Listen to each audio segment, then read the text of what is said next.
قل ورتوایا اللهم مالک الملک الله مالک د ملک دا تؤتی الملک من تشا ورکوی بادشاہی چی چاہتے خوکسی وتنزع الملک ممن تشا وتعز من تشا وتذل من تشا بیدک الخیر انک علی کل شیء قدیر. طالبان ورونو کله چې د خندق جهاد و نو غزوة الاحزاب کې ډیر کافران راغلل مشرکین مدینه منورې ته. مدینه منوره کې طالبانو ټولې مدینې نه خندق نه د ویستل سوی ښه دا داسې جهاد و چې په دې جهاد کې ابو سفیان ټول مشرکین یا لکه دلته افغانستان ته چې ټوله دنیا جنگ ته راغلې وله نو ټوله دنیا جنگ ته راغله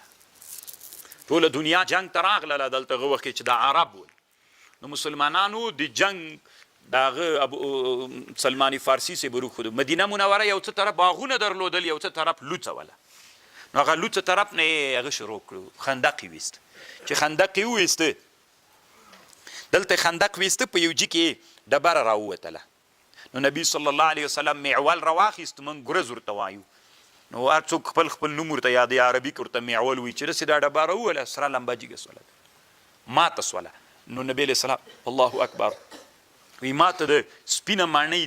د کسرا د امپراتورۍ ښکاره سوه چې فتح کېږي بل واري چې پیوک وی ماته د صنعا ماڼۍ ښکاره سوله چې هغه به فتح کېږي بل واري چې پیوک د روم امپراتورۍ ماڼۍ چې په حمص کې وغه راته ښکاره سوله هغه به فتح کېږي چې د منافقینو ویلې ویل ځان له ډار هغه باسي خندقونه باسي او خوبونه د کم ځای نه ویني والله عز وجل دا آیات را نازل الله مالک د ملک ته تؤتی الملک من تشا چاته چې خوښ سي د مځکې واکمنان یې وګرځوي لکه مونږ چې وګرځولو طالبانو خو الله دې وکړي چې ناشکري ونه کړو الله دې وکړي چې اسلامي امت مسلمانانو طالبانو لږ خبرو ته غوږ ونیسو که نه طالبانو بیا به د داسې یو حالت سره مخ یو که نه چې بیا بېلغه مونږ د دنیا نه مونږ 2000 کاله شاته پاتې یو کړنګ سولو طالبانو بیا مو دنیا نو نه پرېږدي بیا طالبانو داسې یو چا باندې راټولېدل بیا ډېره محاله ده الله دې مشرانو ته حکمتونه نصیب بیدک طالبانو د الله بیدک الخیر د الله په ید کې طالبانو ته نه خیر ده که شر هم سته دواړه د الله له طرف نه دي که نه خیر و شر دواړه د الله ولې ویلې بیدک الخیر نو دلته طالبانو ورونو روح المانی او 2 دنې قاعدې ذکر کړي دي خو د قاعدو ته مو فکر وي ډېرې خوندورې دي قاعدې اول مطلب داسې ده ګوره طالبانو که یو شر و خو دا وسیله د خیر کثیر ګرځېدله که شر لږ د لوی مصلحت څوک ګرځېده وسیله ګرځېدله نو ته چې دغه شر وکې دغه خیر کثیر دپاره دغه شر ته بیخي شر ویل کېږي نه تا ټول مصلحت کړی ده ځکه یې بیدک الخیر هغه لږ شر هم طالبانو چې د مصلحت دپاره کوي هغه هم څوک ده خیر ده طالبانو خبر پوه شولې دا یوه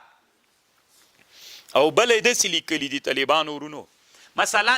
یو وړکی خیر ده خو دا وی وړکی شر ده که دا وړکی شر وکې هلته دومره غټ خیر د دې شر د وجې نه خیر لاسته راځي ښه غوږ ورته ونیسئ طالبانو ورونو یو وړکی شر ده خو د دې وړکي شر تحمل کول د وجې نه دومره لوی خیر راځي دومره لوی خیر چې هغه خیر دی وکړه دا شر دی وکړه خیر هم پکې راځي نو دلته دا شر داسې سو لکه نه شر غوندې ځکه دا شر پول د چا دپاره سو دغه لوی خیر دپاره او که تا د شر ته وکتل چې دا شر ځکه نه کومه چې شر ده اگر چې څوک پسې تړلی ډېر لوی خیر پسې تړلی تا دا شر ونه که نو طالبانو یو خو د شر ونه که صحیح ده دې ته خو د فکر و چې شر مې ونه که هغه لوی خیر طالبانو چې تا ونه که نو هغه په چا بدل سو په شر باندې نو لوی خیر دی چې ونه که د لوی خیر نه کول په چا بدل سو په لوی شر باندې دلته د وړکی شر نه کو هلته څوک تر جوړ سو غټ شر مرتکب سولې تاسې په خبر پوهېږئ الله دې موږ پوه کړي طالبانو نه پوهېږئ خو په خبر باندې ګوره طالبان وړکای ښار ده خو دومره غټ خیر پورې تړلی ده دا وړکای ښار وکړه چې خیر لاسي دا یې پول ده دا داسې سو لکه ایت خیر معتبر ده نو ځکه الله عز وجل وایي بیدک الخیر وړکای ښار یې داسې که لکه ایت خو یو ټکي ته دې فکر وي که ته وایې دا ښار زه نه کومه ولې نه کوم دا ښار ده خو ګوره د الله په خاطر باندې چې ته دا ښار ونه کې دلته خیر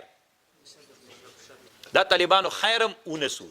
نو دا خیر طالبانو سرچپه سو چې ودې نه که خو ښار سو دا لوی تا خو ویلې زه تحمل د چا نه کوم د شر نه کوم نو ځکه دې دا ونه که دلته د دومره غټ شر متحمل سولې چې ته متحرانه سي لکه نن چې موږ پکې واقع یو طالبانو چې خو پوهېږئ هوښیاران به یې طالبانو الله مو پوه که الله عز وجل دې وکړي طالبانو چې موږ د وړکي شر په خاطر باندې لوی مصلحتونه لحاظ کړو که لوی مصلحت وړو شرونه نه کله طالبانو بیا غټ شرونه منځته راځي غټ شرونه داسې خطرناک وي چې بیا د اسلامي امت په مابین کې سبب د تفریقې ګرځېږي سبب د ړنګېدلو ګرځېږي سبب د بې اعتمادۍ ګرځېږي طالبانو علامه شهاب الدین الوسي رحمه الله دواړه قاعدې دلته ذکر کړي دي طالبانو دواړه خبرې دلته کړي دي وینئ خو یې که نه الله عز وجل دې موږ څوک کي پوه کړي طالبانو الله وی طالبانو د الله مفسرین علما وی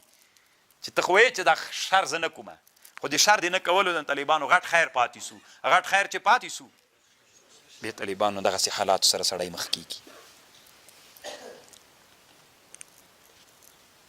اوس طالبانو یو اسلامي نظام وي غټ اسلامي نظام وي